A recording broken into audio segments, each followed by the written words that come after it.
Hello. How are you all? Good. How are you? I'm good. I'm having, my usual Zoom conflicts, but I'm getting it figured out. Sorry, I'm a little Oh late. yeah, it always works out. No worries.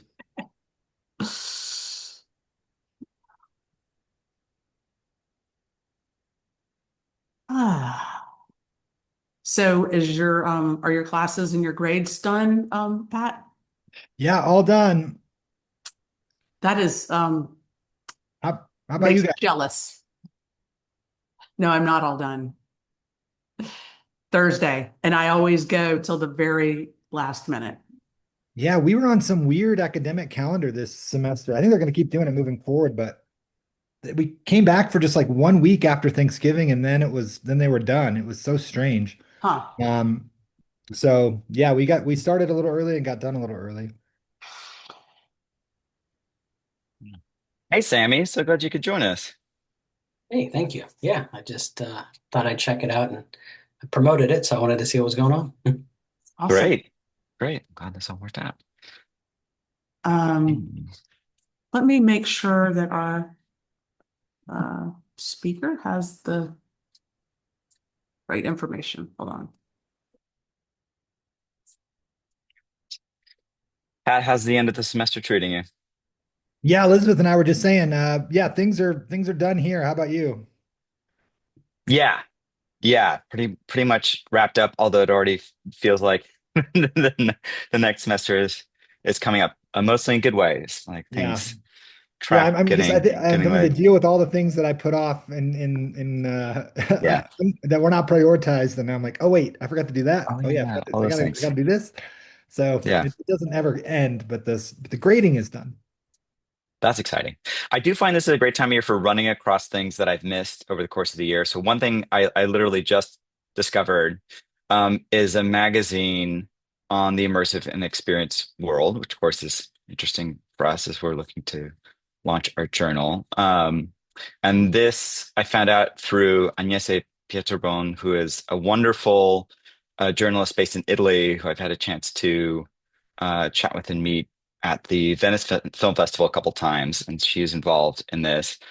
It sounds very cool and very Italian, and yeah, so Yeah, let me we're check this checking out. out. But I love that they're also similarly looking at how to collect um, thought leadership and best practices and just interesting stories from immersive worlds and experience design, putting those together.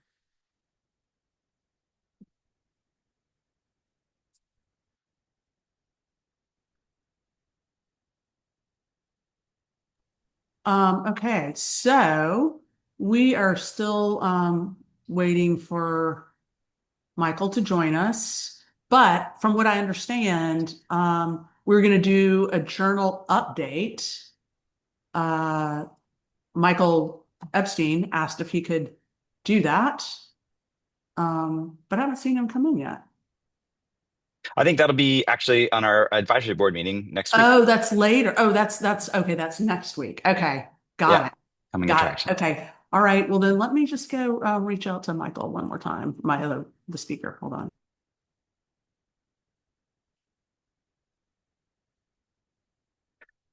David White from Mighty Coconut is here. That is amazing. David, I have to sing the praises of Walkabout Mini Golf, in particular because just a week ago I had three of my best friends who we all live in different parts of the country. I gave them headsets 2 years ago almost, and I've been trying to get us all together.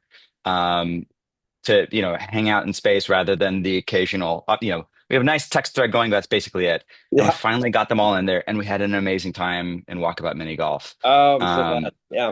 it was just the perfect activity. It was so nice to be doing something. Zooms are wonderful for having conversations, but this was like the great, like, perfect mix of exploration, totally an intuitive place to play and hang out. So thank you Oh, yeah. Thank for you. Yeah. for Yeah. that. We Yeah. love to hear that. We love it so much. Thank you.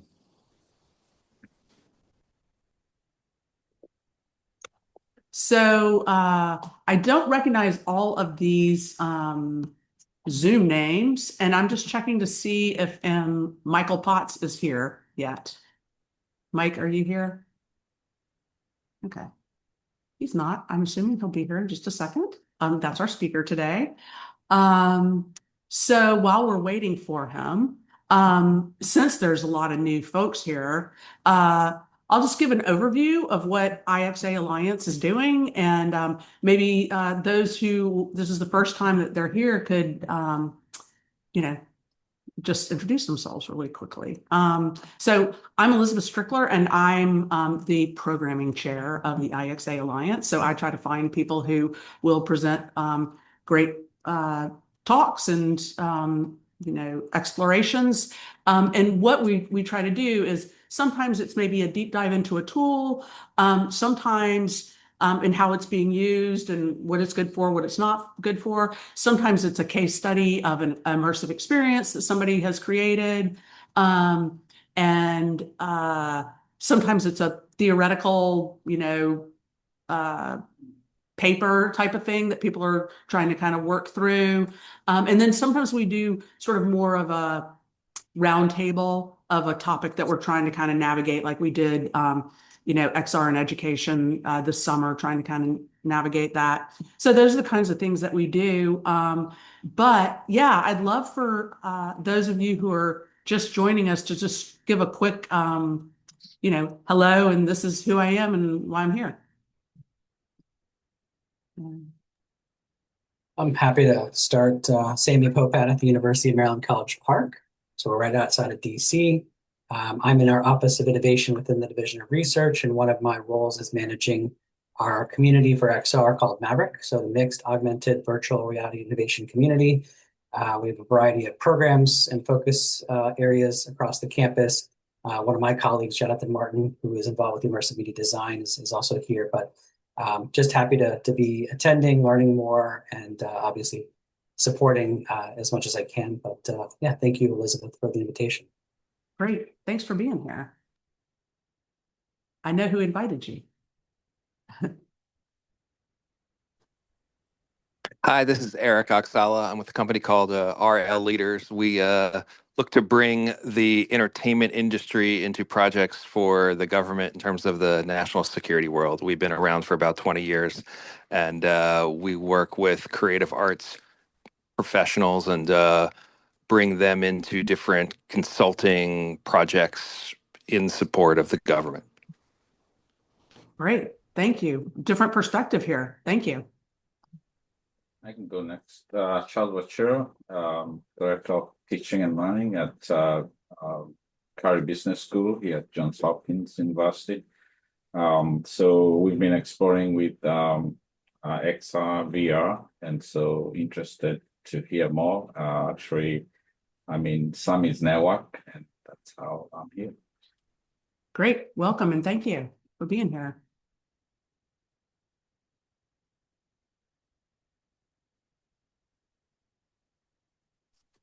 I can go next. I've been here. It's my actually second time. Elizabeth, great to see you. I think you actually attended our launch. I'm actually one of the founders of RP1. We've created the first 3D browser for virtual world and the future of AR glasses. And it's all going to be based on open standards. And we launched literally officially this past Monday, where you can actually build your own metaverse server and your own spatial fabric, which will be based on standards. And we're looking to work with all the universities across the world to actually start building the standards, the tools, and all the things, just as when the first browser was introduced, when anyone got involved to introduce websites and how to build them and introduce them into a truly open ecosystem. So happy to share more information, but thank you for putting this together, Elizabeth.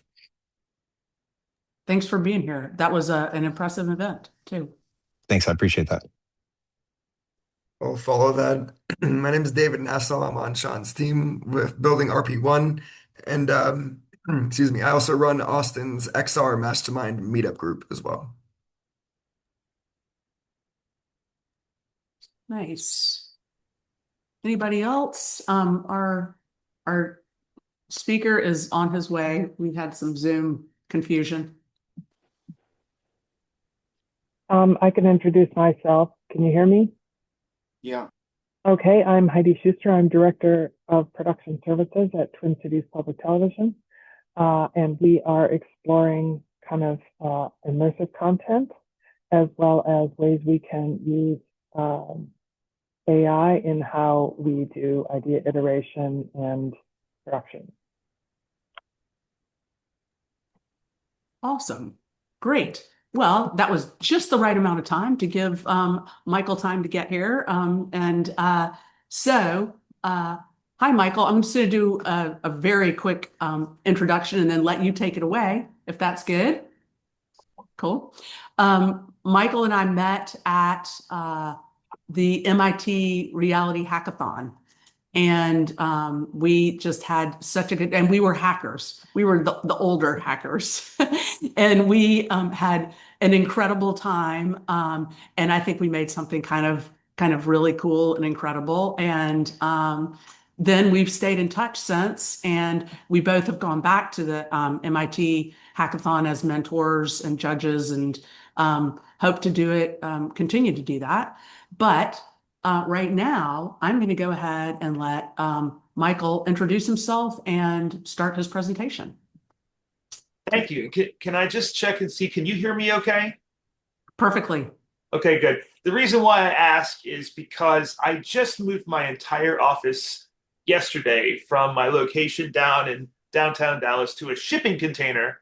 So I'm going to turn the camera. So I'm literally in my shipping container here. And all my computers, I've got like 30 computers and more than enough monitors. So hopefully you can still see me. But anyway, and I just fixed my main PC.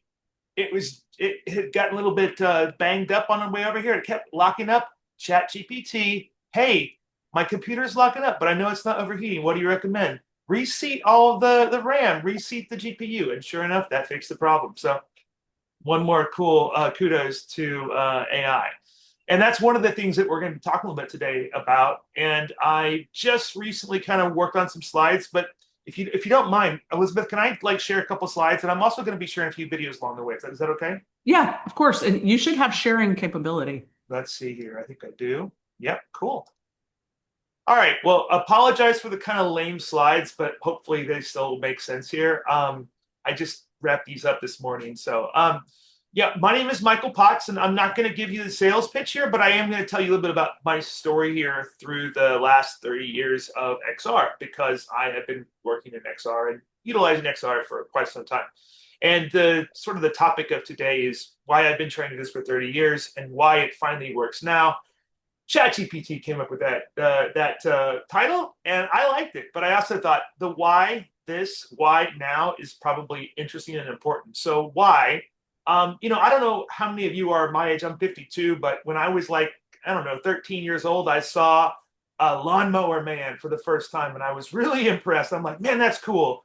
And then in the St. Louis mall, they had Dactyl Nightmare. You go up, pay $20, and you go and put this giant box TV on your head, and you could play this video game, and it was really fun. And I thought, that's awesome. No way did I think I'd be doing that for 30 years, but I kind of did.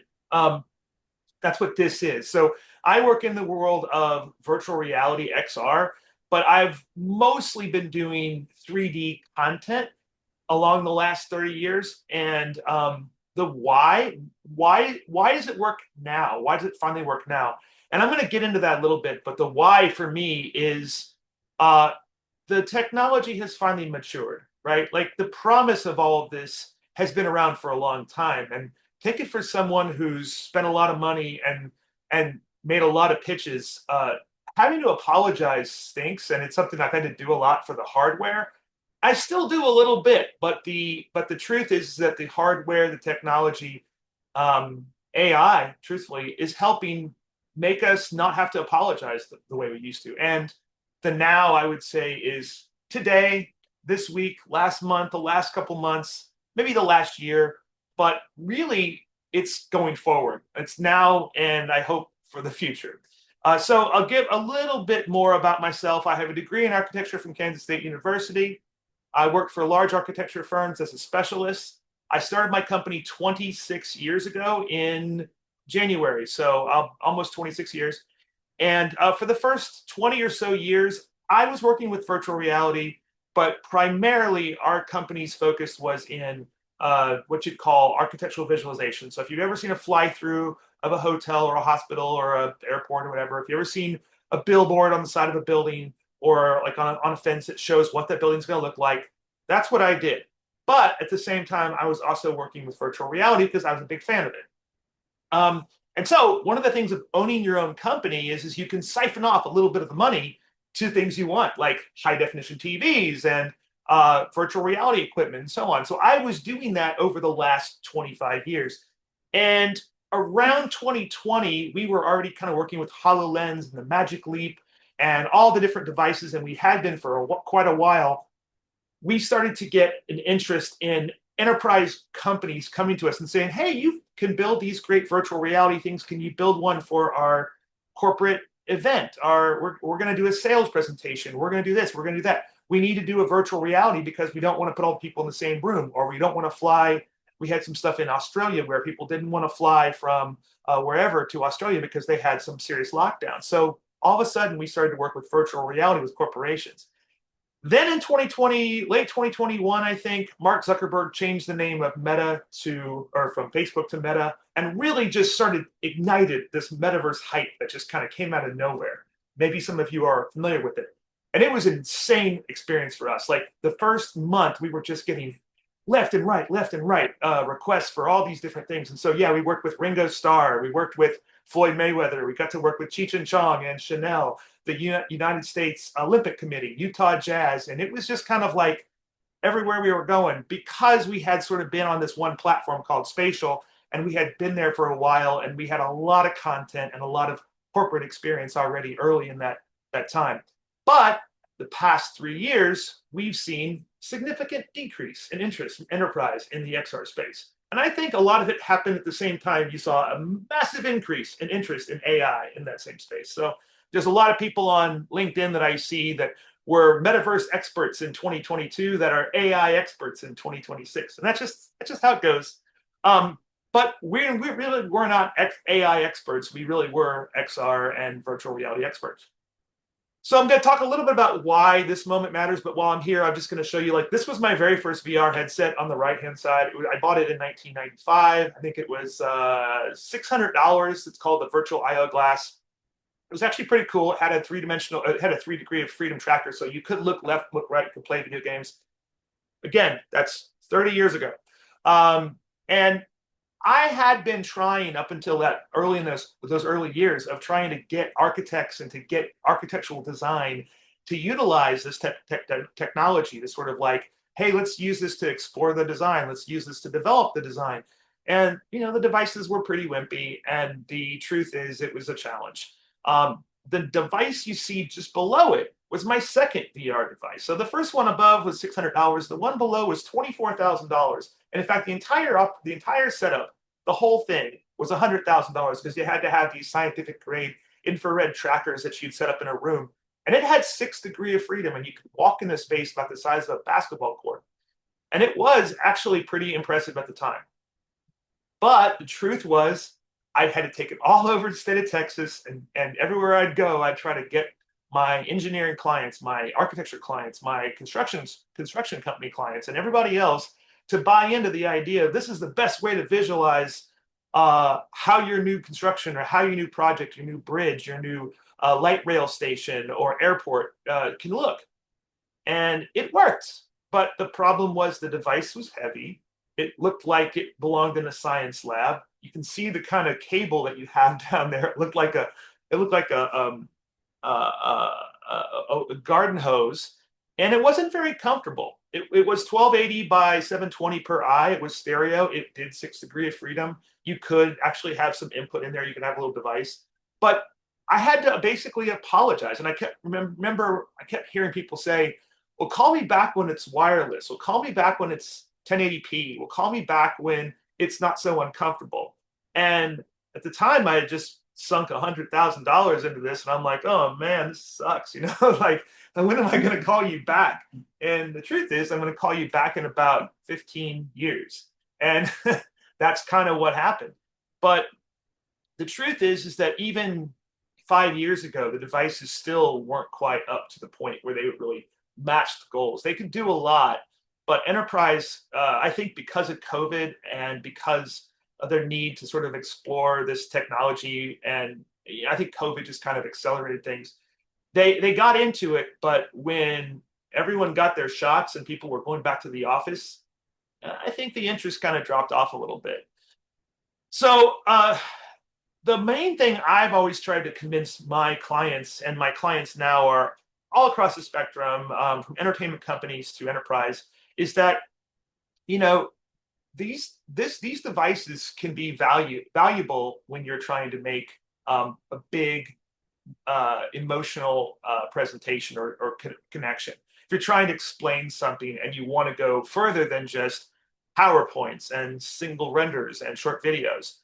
So this is the way that it has been done. And many times, even in the last 5 or 6 years, I've been in presentations with clients and I've said, hey, this is how I think you should make the presentation with a virtual reality device. And they ultimately go, this is really cool, but we don't want to be the first ones. We don't want to be the ones taking the gamble. We don't want to risk the chance that our client is going to get nauseous or is going to feel uncomfortable or look silly. So we're gonna just choose the animation this time. And a lot of times I'm a businessman. I have to sort of make business. I'll go, okay, I'll do it. And that's the truth. That's what's happened. You're going to see here this bottom line, the Apple Vision Pro. I'm not here to pitch the Apple Vision Pro, but as a guy who's been working in this space for 30 years and have used almost all the devices, and I have about 100 devices,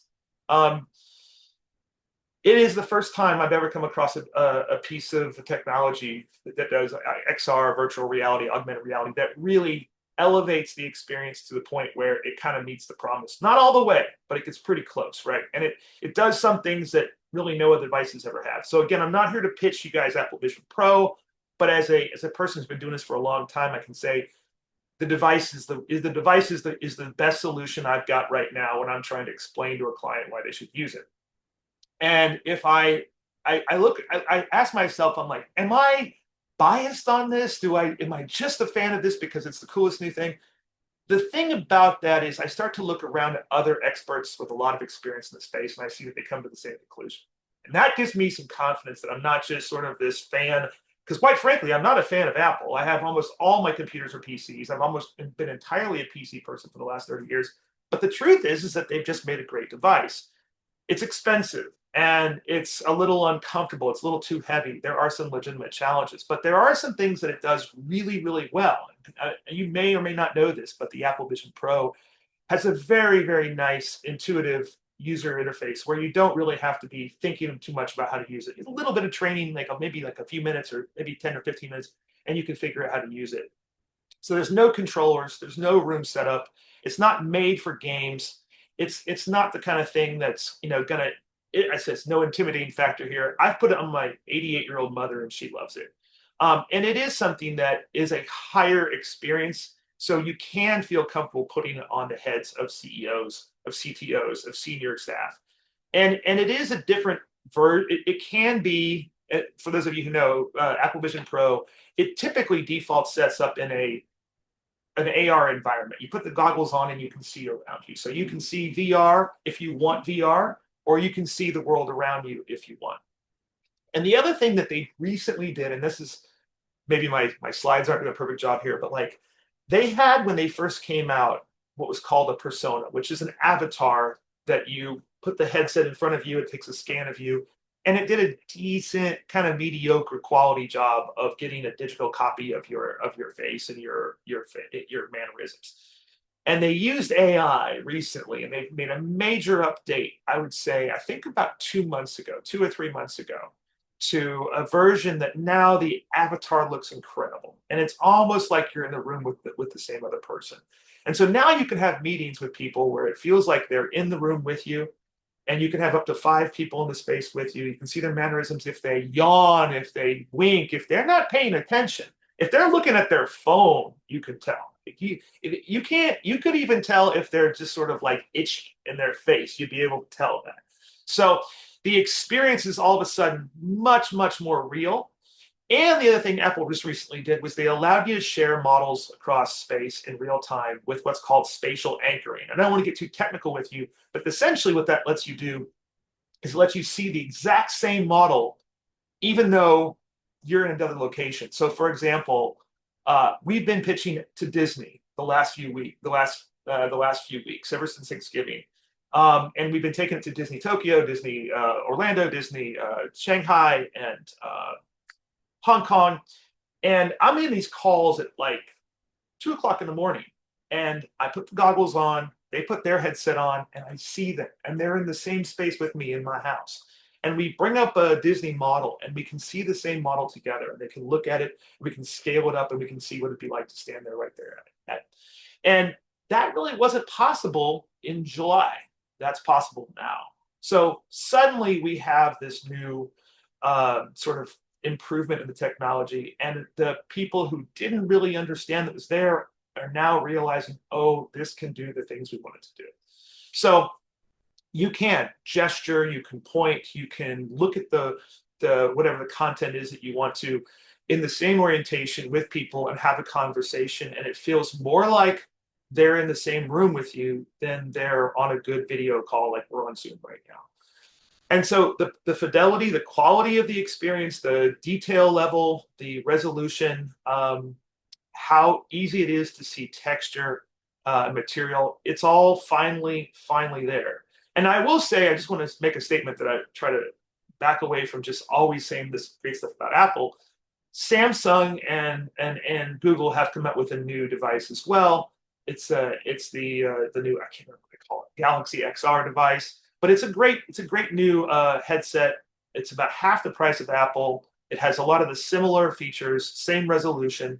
I don't think that they're going to be quite as intuitive as the user interface on the Apple, but they do have a comparable device for approximately half the price. And I just saw, I think it was a couple of days ago, that they recognize that they've got to upgrade their avatars because they see the same thing.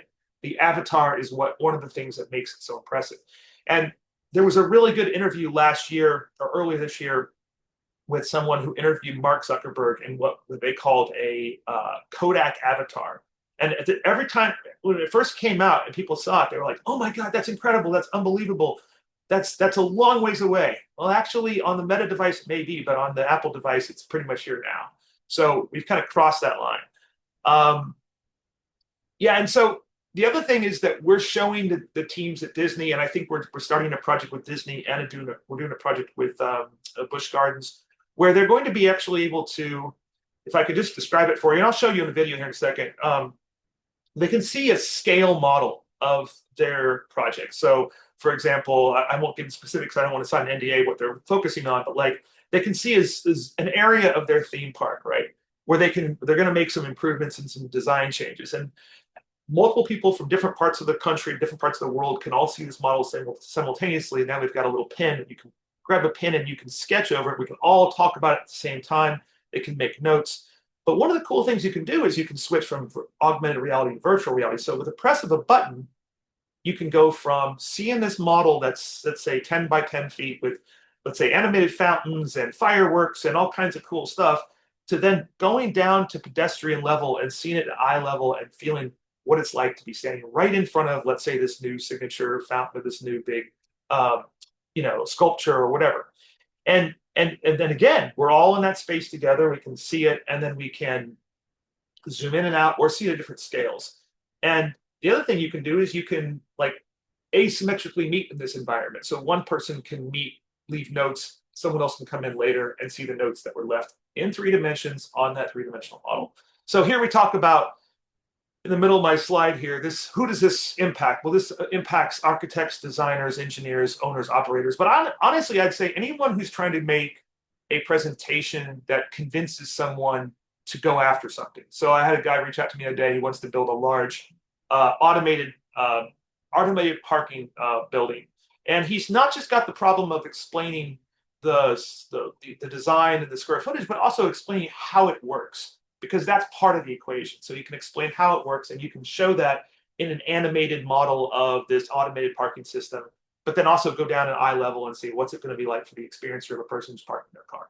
So to me, we're now at the point where we can start to use this technology, not just in a design review, but in a a sales presentation, or if we're trying to explain something that's complicated.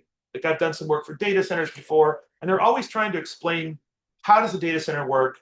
How does this? I got a German Shepherd who wants to join me. No, she's okay.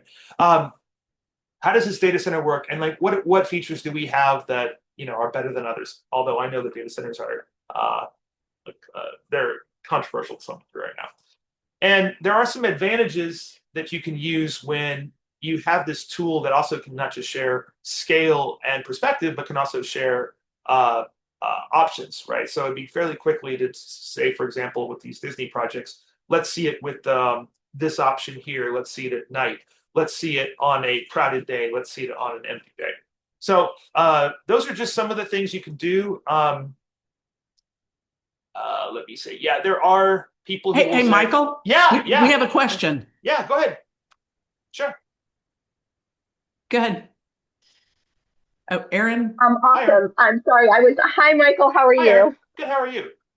Good. So I hope you don't mind, but I just want to ask a few questions. Go right ahead.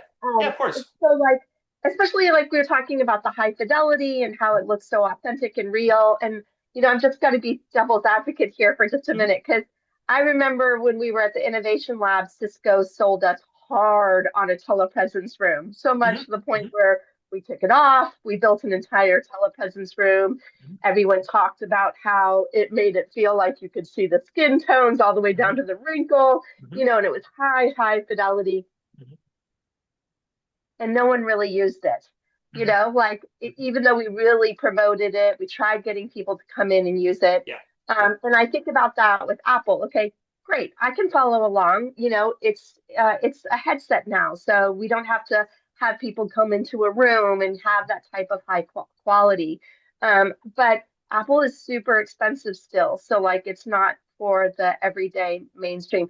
Are you finding that the use cases are there, that people will that really want this, need this, will adopt it because they're already using kind of more low fidelity ones like we're on now, and I'm not sure if I'm following if the curve is allowing for majority of people to use this. What do you think? Yeah, it's a really good question. And honestly, I've come across the same thing many times, right? Where it's the idea is there, but it doesn't get to use because someone spent the money to do it and then it doesn't get used. Yeah. Definitely seen that over the years. Let me give you one example of where I think this is a no-brainer. Of course, it's going to get used, and of course, it's going to be used. One of the projects that I'm kind of early concept working on is doing these new Vegas holographic shows, right? And this is a situation where the venue doesn't exist yet, the content doesn't exist yet, but the stakeholders are all scattered around, and the cost to bring them all into one room and have them watch a cave or something like that is obviously there. But it won't even have as immersive of an experience as you'll have in a virtual reality environment where you're watching this digital show. So here's a use case where it's just so simple. It's not even, there's just nothing else that can come close. And there really isn't any other better solution for it. There just isn't, other than literally building a $10 million or $20 million theater and then doing all the content and then watching it. But the amount of money you're going to save in those instances is so substantial because you're going to be able to preview this well in advance, get buy-in from all the people well in advance, and find out, hey, this worked or this didn't work. Now, don't get me wrong, it's not going to solve every problem all the time, right? It's not going to make every situation the right one. To me, this is one of those things where right now, you're right, the cost of the Apple Vision Pro is kind of high. It's $3,500. That's nothing to sneeze at. But if it's going to save your company $50,000 or $100,000 or $1 million or $10 million, then it's a silly, it's not silly. I shouldn't say that. It's a simple mathematical equation. The cost of this is going to save so much money at the end of the day. There's just I'm seeing more of that. Now, of course, that's why we're going to Disney. That's why we're going to SeaWorld. That's why we're going to Netflix. That's why we're going to these companies, because we're trying to show them this tool can save you a ton of money in this environment. And I think there are examples where companies are trying to close a big deal. And maybe for them, the risk is worth it now. But to be truthful, a couple of years ago, 5 years ago, 10 years ago, the quality of the devices weren't as high. It wasn't maybe as easy to make that calculation. But at the end of the day, I think a lot of times it comes down to emotion. Can the emotional connection be strong enough that you go, yeah, I can see it. So I see, Pat, I want to come back to you, but I'll say one thing. I was asked last year to do an Apple Vision Pro experience for a smart city and an AI car configurator. And it was for like 5 different companies. It was for a company called EN in the Middle East, and Nissan, and Vodafone, and Parapoint. And they were all putting their name in the thing. But we did it. We took it out to Dubai for a conference called GitEx. And I put it on the heads of 600 people. And it was kind of hard. Like, there were 3 devices. We had a little booth. And over the course of like three or 4 days, we put it on 600 people. We only know that because we had the stats afterwards to count it up. And for the first 2 days, all I heard people say afterwards was, this is amazing. And I actually thought there was some kind of like glitch in the matrix or something, because all I heard was amazing. And I kept thinking, do these guys not know another word? Because why do they keep saying that? But I don't know, and I didn't ask. I should have. Was what part was amazing? Was it the virtual reality experience that we built? I like to think so. Or was it the Apple Vision Pro was such an incredible device, and the experience was so powerful for you that you felt you had to say the word amazing? And the first time someone said incredible or something, I was like, thank you so much, because all I've heard was people say amazing, and it felt kind of weird to hear it. But I guess my point to that is the emotional connection that they had when they got out. They weren't saying amazing, I think, because they felt like they needed to validate me. They said amazing because that's how they felt at the end of the experience. Okay, I'm sorry. Pat, can I answer your question? Yeah, well, thank you very much. I totally agree with everything you're saying. We have a couple of Vision Pros in our lab, and we're having that same issue where the onboarding process is a challenge for us, right? The calibration. But we did meet with Apple a week or so ago, and they let us know. I didn't know about this, but I guess guest users can save their profile on their phone. So like once everybody gets on, so that was a really big game changer for us. But my question slash statement was more about that's something we talked to them about, was like, we would love to integrate these into the classroom. They're going to sit off for a while. Is there like a leasing program or a loaning program? And they're getting that request a lot. They told us, and I got an email about it Friday, was to work with your purchasing. We lease a lot of Apple computers on our campus, and they're trying to figure out a way to do that. Like I mentioned, how do we get 12 headsets for 2 weeks? Like for me, that would be a home run, because we could get them in there. Maybe they can make a little micro project. We could see if it's even worth doing.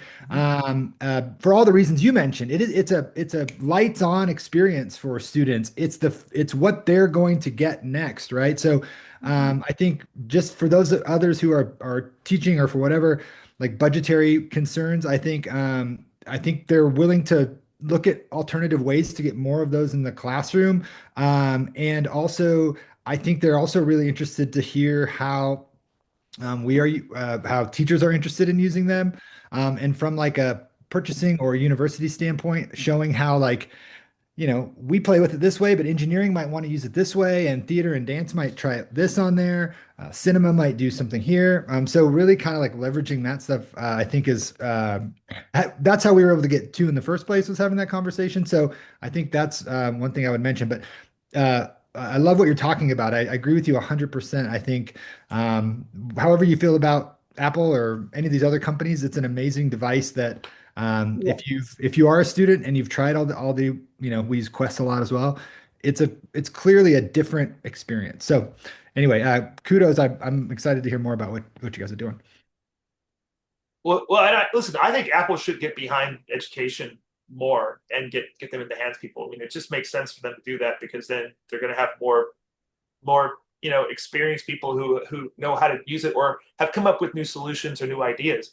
So I wholly support your goals there. And if you can share me with if you want me to, I'll try to put a word in. I can't guarantee anything, because Apple has kind of been tricky for me too, because as we found out when we started to get the devices, that they kind of leaned more into people with past Apple experience. than people with past XR experience. And to be honest with you, that frustrated me a little bit because I was like, listen, we're working for the Olympics on virtual reality. You can't get us an early headset. They were more inclined to give people who had been building iPad apps the device, and I was frustrated by that. But we eventually got them, and I still am a huge fan. And I won't say the device isn't great. So thank you, Pat, though. And I do believe that students are the ones who can get a lot out of it, and you also can start to build more content. It's very easy these days with free tools to build all kinds of content that you can make, whether it's a model or it's a video or it's music, and experience it in new ways. And I personally believe that we're going to see an explosion of different ways in which these devices are going to be used. I think if you're comfortable with it, maybe I could just kind of share some videos quietly and answer any other questions. I've got a few here, and again, I've been doing this for a long, long time, so I'm going to just kind of pop up some videos here that I've been working on that you might find interesting. Oh, and by the way, just a plug for Elizabeth. I hate to do this, but that AI class I took on filmmaking, I have been using that left and right, and man, it has landed me all kinds of deals. So I don't know if you haven't taken this class with Elizabeth on the AI, but man, it is awesome, and it's a game changer for our business. So anyway, just want to say that. Thanks. That is like the hottest thing right now is AI and creativity. I have 100 students in my class in spring on AI. Wow. It's crazy. Everyone needs it. So while you're pulling it up, it looks like Jonathan has a question. Yeah, Michael, as you're talking, it makes me curious to know a little bit more about your design process and how you go about thinking about crafting an experience that's aimed at drawing people through a space, and how you think about that differently when it's something they're going to experience on a 2D interface versus a 3D interface. So, could maybe just in general, I'd love if you could unpack a little bit about your design process. Yeah, it's great you asked that question because I'm about to show you a video that I think is a good example of how I approach these type of things. So this is built for the Apple Vision Pro, I will say, and I'm turning the music off, but there is music. Can you all see this little video playing out? Okay. Yeah.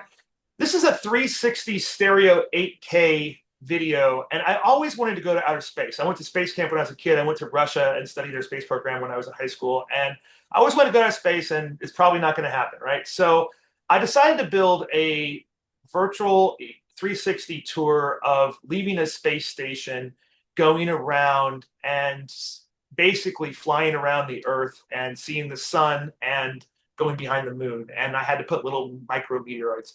But let me explain how I got this to be developed. I have a render farm, so I was basically had the idea originally of coming up out of a space station, and as I did it, I didn't like it, so I changed it to coming out of a horizontal space station. But what I did was I did this in 30 days, and I did a new iteration of it every single day. So I'd come in the morning, and I'd check out the animation, I'd put it on my goggles, and I'd say, oh, okay, you know what I really need to do? I want to put a little more glow there. I want to spin these things. I want to put little guys walking in the windows. And I also did the music. So I put the music on like a theremin, and I mixed a few different things to make the sounds effects. And I'm not playing the sound because it's kind of got a lot of sound effects going on in the background. But my approach is what you would call iterative, right? Iterative, is that the right word to pronounce it? Basically, I see something and I go, I can make it better. Let me make a few small changes. And so I made this video that lasts for, I think it's 2 minutes. And I would do maybe 30 seconds or 40 seconds every single day overnight. And I'd come back the next morning and I could see it. But I was always thinking about, by the way, you're standing on a platform. And if you're wearing the goggles and you can look around, you can look all directions. So you're seeing the video right now, it's displayed out all the way. But the reality is that you're only seeing about a quarter of this when you're in the goggles. So you look behind you, you can see underneath you, you can look up, you can see down. And it was kind of fun because I created the animations of the moon. I put some clouds in the sky. I did the little stuff behind on the Earth. I did the stars and stuff. And that was just like an experience. But when you're doing a three-dimensional, let me pop up a three-dimensional one here. Hopefully I could just show you something else. Okay, so this is, let's see if this will go.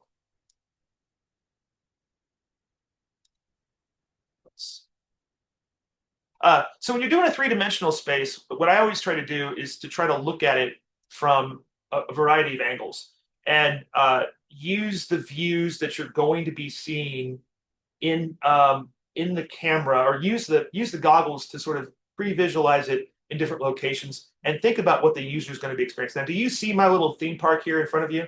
Okay, so this is the theme park that I built after I talked to the president of Universal Theaters or Universal Theme Parks, and he said, "Hey, could you build something like that? Because we have a big physical model that we have in one location. It'd be really cool to be able to bring that and have the ability to show that off anywhere we go instead of having to ship this big model in a van to the location."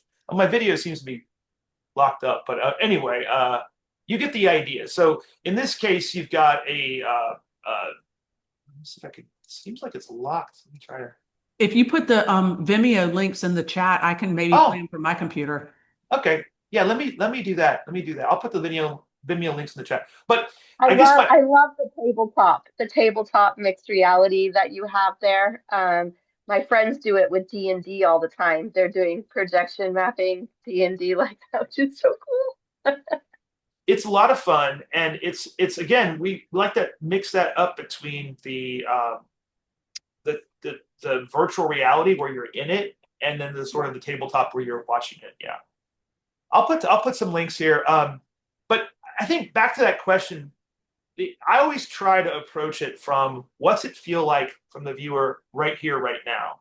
And sometimes that viewer is on top of a mountain. Like, here's an example. We had a big consulting company ask us about 3 years ago, could you make a mountain climbing experience for us? Because they wanted to use the mountain climbing experience as a kind of a metaphor for team building, right? And in that case, I asked my team, I go, do you guys think we can build a mountain climbing experience? And they were all kind of intimidated by it. We're like, we don't know. So what I did was I created a really rough version of a mountain, and I essentially did a little path. And I had all my employees at the time. I think I had about 7 or 8 of us there, and I had us all put on the goggles, and we climbed the mountain together. And we got to the very top of the mountain, and we said, "Okay, how did that feel? How do you guys think that experience was?" And they liked it. And I said, "Okay, but we're going to have to do this really high quality to pass, the muster with a big consulting company. So who wants to model the mountain? Who wants to get the animals in there? Who wants to be in charge of the landscape? Who wants to do the pavilion at the top of the mountain? Who wants to do the river and the bridge?" And so we basically just sort of split these tasks up and gave the whole team sort of aspects to do. But the entire time as we were building it, we would go through in virtual reality and climb that mountain together and see where it needed improvement, what needed to be done better. And there was a section where a bear came out and chased you. And there was a section where you had to climb a ladder. There was a section when you climbed the ladder, there was a deer looking right at you.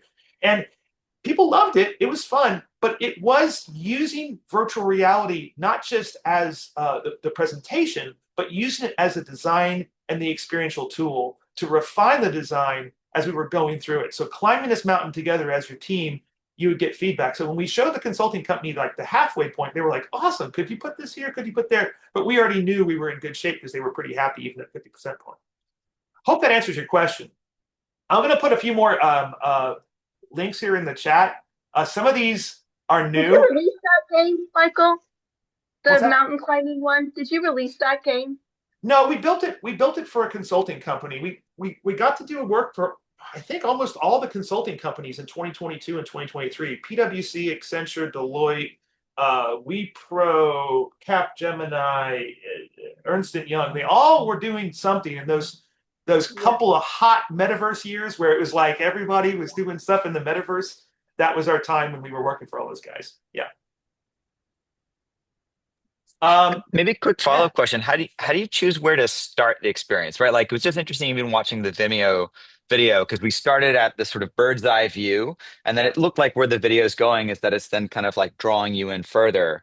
And so, I do a lot of experience design and narrative design, and there's always this tension between how much do I want to have a narrative that they're going to be led through, and how much do I want to give them agency to be able to explore. And so, for the kind of experiences you make for the kind of clients you work with, how do you think about that? In terms of where you start them and how much agency you give them as they go through. Well, like, let me, for example, the project we did in Dubai, where we had to take a bunch of people through, we knew that we wanted it to be a 5-minute experience, right? 7-minute experience. So because of the timeline, we knew there wasn't room to give them agency to be able to move around and do all that. So because of that, it was on rails, right? It was on rails until the last 2 minutes, and basically it was like, which color of car do you want? And they said you could choose the red or the blue. Which version of wheels did you want? We gave them a couple options. Now, if I'm trying to do something where it's a collaborative design, I want the people on the other side to be able to have complete total agency to do it wherever they want, to see it, whatever angle they want. I want them, it's a tool for them, right? So if I'm going to try to win you over, if I'm going to try to have you, one time I was asked to do one time I was asked to do an animation for a casino. This is an AI, by the way. This is a project that we pitched to Apple, and they told us initially they liked it, then they told us they didn't. But the idea was that it was an AI film where you had the ability to talk back to the character, and then that would choose the sort of path that you'd make in the film. So it's kind of like a choose your own adventure, but it used AI and voice control. And so we did a rough prototype and shared it with them. But okay, so one time we were asked to do an animation for a casino. It's the casino that's outside of Washington, D.C. It's the MGM National Harbor. And why was I going there? And basically in that case, it was a short 2-minute video that you're just trying to help basically the board of gaming to see that yours is the best. So in this case, you're flying over the river, you're flying around the building, you go all the way around, you're seeing the whole thing. But depending on the view, depending on what your goal is, if you're trying to convince someone emotionally, you may have to make this sort of grand, big, ambitious thing. But if you're trying to say, hey, what is the texture of this, wall look like, then you just want to get them up close and show them the details right there. So I'd say it depends on the audience, depends on the reason for the audience's interactions. And it may be a situation where you're trying to close a deal. It may be a situation where you're just trying to inform and educate. And in the case of the U.S. Olympic Committee, by the way, what we did was we just created these venues where the coaches and the players and the donors during COVID could come together and just have casual conversations and watch highlights of the games the day before. So it really had nothing other than be just a sort of background. Yeah. So it looks like Sean has a question. Yeah. Hey, Michael, Hey long there. time. And if you guys don't know, Michael is an OG in the space. I've seen a lot of his projects, and he's super special in his talent and the companies they work Hey, on. thank you. Great to see you again. It's been quite some time. I did have a question for you. How much limitations have you ran into working with like Fortune, 5,000 companies with regards to device lock-in? So if you think of like when HoloLens obviously was an amazing device, and a lot of corporations took a gamble, they built in their closed software ecosystem, built it for the device specific, and a lot of them obviously got, for lack of a better term, screwed on their projects because now they can't move over that entire project to another device, and they basically have to start from scratch. How many companies are waiting on the proof of concept phase before they can truly move over what I call spatial infrastructure, and needing like an open or a device agnostic ecosystem before they can actually really full bore go into this XR experiences for their customers, employees, and everything imaginable?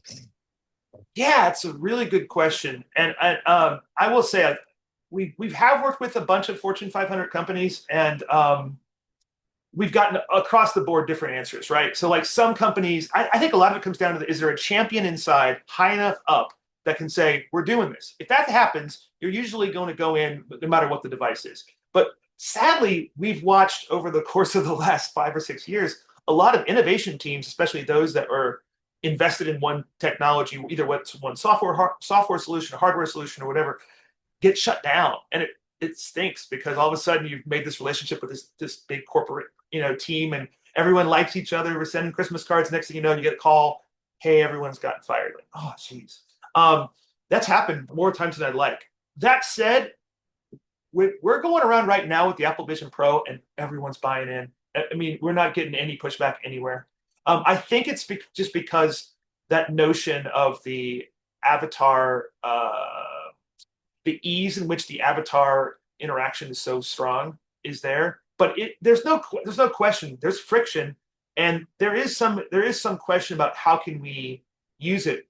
We're going into situations where we know it's going to save them a lot of money or make them money. Mostly, it's going to save them money, and so it's an easy financial proposition to say it's going to save you a bunch of money and save you a lot of time and save. All it's got to do is save them one major design construction revision, right? We got to tear all this out and rebuild it. And I've been involved with projects like that where they build something, they go, why didn't we see this before? You got to tear all this out and you got to rebuild it. What's it going to cost? It costs $3 million. Yeah, $3,500 device makes a lot of sense at that point. So I think that's what I'm saying. I'm seeing, but we're not approaching everybody because we've seen a lot of companies that have the same concerns you do, and we got burned too on the HoloLens. Like we put a lot of energy and time in the HoloLens, and it was frustrating to see it go down. And I'm not saying that Apple isn't going to do something in the future, but everyone we talk to who seems to know the insides of Apple, what they're thinking of this is that they're going to continue on with this because they understand they've got something that's powerful here. And I think when they released the M5 processor in it, there was a discussion amongst guys who were in the space of like, hey, would you rather have a cheaper version or a more powerful version? And people who really, I think, were invested in it were hoping for a more powerful version because we can start to build at that level now, knowing that they'll eventually come up with a cheaper version that meets that power. They'll hopefully eventually come up with a more comfortable version, a lighter weight version that meets that power level. But now when I build experiences, I can build experiences at this really high level that, hopefully can blow people away and all that. Hope that answers your question. Well, we're getting close to the end, Michael, and so I just want to. I think you mostly just sort of really sparked a great conversation and a lot of thinking right now, which is so interesting. I did not anticipate that this talk was going to go towards Apple Vision Pro, which but sorry, no, it's okay because it's kind of like that's sort of where you're saying where you're seeing traction, and that's what we wanted to hear is where are you seeing traction, and I think that you've proven something really important, which is it's really the use case. It's not going to be a general device. And so it really has to have a super specific use case. And I think to Pat's, point, it's like it's being used for this thing, but then when it's not being used anymore, what do you do with it? Because it's not a day-to-day iPhone, right? That's why many of us have these, devices all over the place that we only use a few times. So we need to think of it that way and kind of rearrange our business models on that kind of idea, as opposed to this like, oh, this thing I'm going to be using every day. Kind of like I don't know, kitchen tools. You have kitchen tools that you use only very specifically for things, Anyway, I don't know. And not every use case too. I just want to say every use case. Like there's certainly only certain types of use cases that make sense. Yeah, but really great food for thought, and thank you so much for coming in from your container.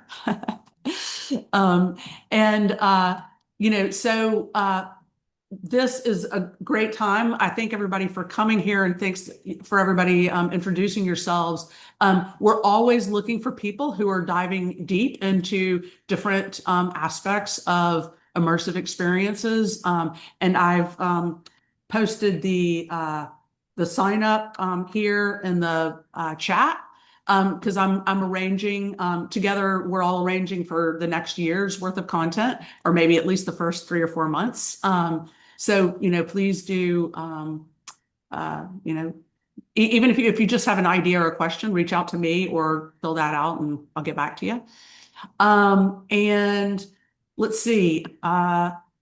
Hopefully, Michael, are you going to go to MIT Reality Hack? I don't think so. No. Okay. Well, that's an interesting place because you get to see really unique people trying to figure out how you can use these things in unique ways. And I think that's what's interesting about that. So anyway, thank you all for coming. We will be back on the 4th Thursday of January. I'll I don't know that date right now, but we'll keep you posted on the IXAlliance website. You can always go there and let me put that up there and see what our schedule is. And also, we record Did you everything. say fourth Monday of every Monday. month? Sorry. Fourth Monday, so the first one will be January 26th at 3 p.m. Fourth Monday. Sorry, I've got my class schedules all mixed up. No worries. Anyway, thank you all for coming, and we'll see you in the new year. Bye, everyone. Thanks, Happy Michael. New Year. See you. Thanks, Michael. Thanks, Elizabeth. Thank you. Good to see you all. Jason, good to see your face again. Thanks, Michael. See you later. Bye.